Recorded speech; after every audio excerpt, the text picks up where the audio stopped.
I guess just there's been stretches this season you haven't played a lot. How do you stay ready for a time like this? What has this kind of build up to now been like for you? Yeah, it's been difficult, I'm not gonna lie. It's hard to not ever know what you're gonna expect and show up to practice. I'm playing some positions that aren't my own and just kind of listen and stay locked in, and I always make sure I know the scout, control what I can control, and then the uncontrollables will fall into place when they need to. And then obviously we had a tough loss in Nebraska, and with getting hurt, those were two opportunities that I know that hurt our team, but they were important for me, and so that's kind of what I was waiting on and what I was told I was supposed to be waiting on. So yeah, just trying to keep getting shots up and stay locked in and try to make every day a good one. You said so. If you're playing out of position, like I guess what have you been playing versus what is your kind of? I've been, for the most part, in practice we break up into two teams, so I'm on the second team. It's the first of the starters, and we don't have one guard because we're like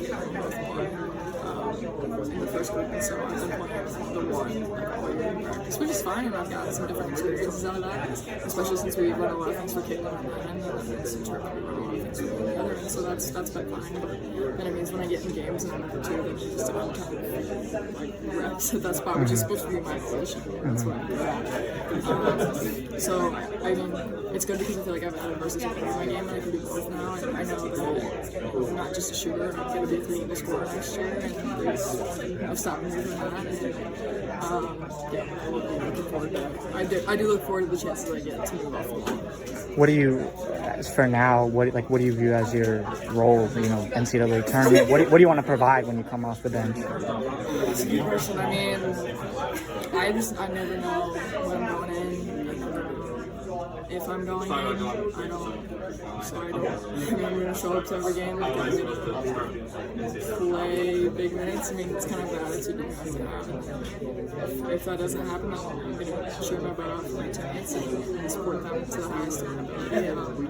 But given the opportunity, I'm not shy. I'm not shy away from the opportunity at all. And I'm like not shots because that's what I'm doing. When you talk about staying ready, like what goes into that mentally when, like you said, you don't know when or how much you're gonna play? I don't warm up during my shooting workouts. I usually just come out cold and try and do my best from there because that's what my game situation is. And I always make sure I know the scout. I always make sure I watch film, and that's something that I think we struggled with for a lot of the season. So I make sure that was going to be my job. Otherwise, it's hard to stay ready, especially when I have no clue when my number's going to get called. But like I said, like if it's going to get called.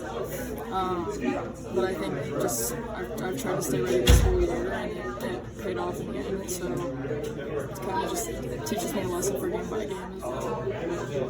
It seemed like that 8-0 run once Caitlin went out in the first quarter, it seemed like that's when your offense really kind of got going, I guess. Did that kind of set the base for you guys the rest of the game after you kind of got the games like that? I really think it did, actually.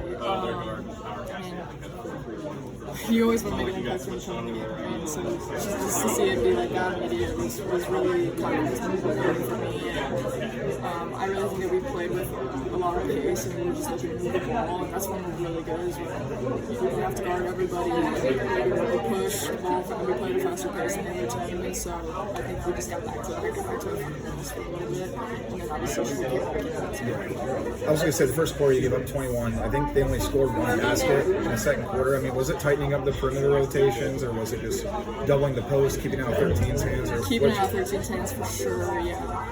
And I mean, their posts are a little bit different because, I mean, these earlier games, you play against like these posts that can step out and shoot it, and that's usually not the case. And so it is a different matchup for us. And so making that adjustment took a while, we got to figure it out. Say AJ Ediger seems like she's really starting to play her best basketball. I mean, she's stepping up with Hannah not feeling well.